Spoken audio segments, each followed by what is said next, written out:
Hello, pun lovers, moms, and pun-loving moms. My name's Bright Idea.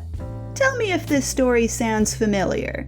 You want to visit family for Mother's Day weekend, or take a vacation because you deserve it, Queen. So you book a flight with a certain budget-friendly airline. All of a sudden, the airline goes bankrupt, cancels all flights, and halts all operations. Of course, I'm talking about Spirit. Sorry, I couldn't resist horsing around. I mean Spirit. The airline, not the Halloween store. Though, not gonna lie, an airplane full of costumed passengers would be quite the flight of fancy. In any case, apparently this is the first big American airline to go out of business in 25 years, and for thousands of people, this news felt like it came totally out of the blue. At least it was nowhere on my radar. Thank goodness it was just a financial crash out rather than a literal one. Still, it serves as yet another sign of the turbulent times we live in. So, rather than pile it on by whining and complaining, I decided to take a look at the bright side. See if I can't make something uplifting out of this experience. Much like in aviation, a good attitude goes a long way. I don't know if this video will take off or not, but surely we don't have to take things too seriously. I am serious, and don't call me Shirley. First of all, I'd like to address those who used to work for Spirit Airlines before they essentially got stuck without a flight plan. From the pilots and attendants and whoever worked the loudspeakers saying, "If this is your first time flying with us, welcome aboard. And if you're one of those folks who swear you'd never fly Spirit again, welcome back." To the folks who worked the security lines and the airport counters, even the ones who worked the call centers and helped people change flight details or fix names on tickets. To those 17,000 plus employees who really gave the airline its spirit, I want to offer my sincerest condolences and my deepest thanks for your service. I truly hope you've got working parachutes and that there's a safe, soft landing waiting for you. Also, whoever decided the planes should all be yellow and say things like howdy on the wings, I always appreciated that. Though the metaphor of the canary in a coal mine fits way too well now that I think about it.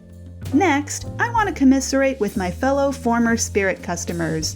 Thankfully, my flight was for Mother's Day weekend, so I wasn't among the thousands who had to find out before boarding or after deplaning that the airline had become a ghost of itself, finally living up to its name. This debacle really gives new meaning to the phrase fly by night, since Spirit officially shut down at 3 a.m. Eastern Time, Saturday, May 2nd, 2026. I especially feel for those who still had loyalty points left over.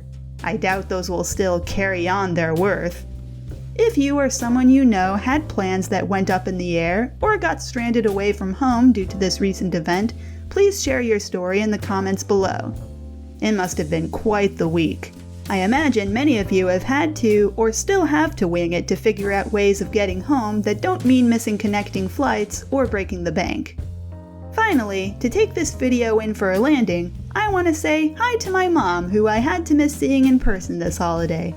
Don't worry, I'm not getting cabin fever staying home with my boyfriend.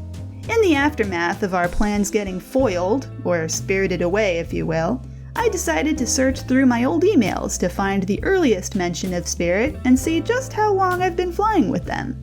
Back in summer 2009, when my sister Bettina and I were 17 going on 18, we flew Spirit Airlines up to Boston and back by ourselves for the first time.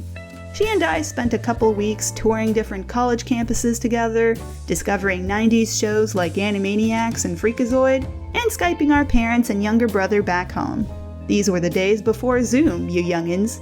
Oh yeah, we also got to see Pixar's Up in theater. Though we never ended up attending any of the colleges we visited, my sister and I still had a great time spreading our wings a bit. And with how often she'd email and check in on our well-being, our mom was definitely the wind beneath those wings. They say you don't know what you've got till it's gone, and in the case of Spirit, I'll mourn the brightly colored crafts and try to save up a lot more money for future flights. After all, what's fueling the rise in gas prices certainly isn't what keeps those planes up in the air. Thanks for watching. Hopefully the puns peppered throughout this video left you flying high and not flying off the handle. If you'd like to see more flights of fancy involving witty wordplay, feel free to check out my channel for more, wait for it, bright ideas. Until next time, see you later.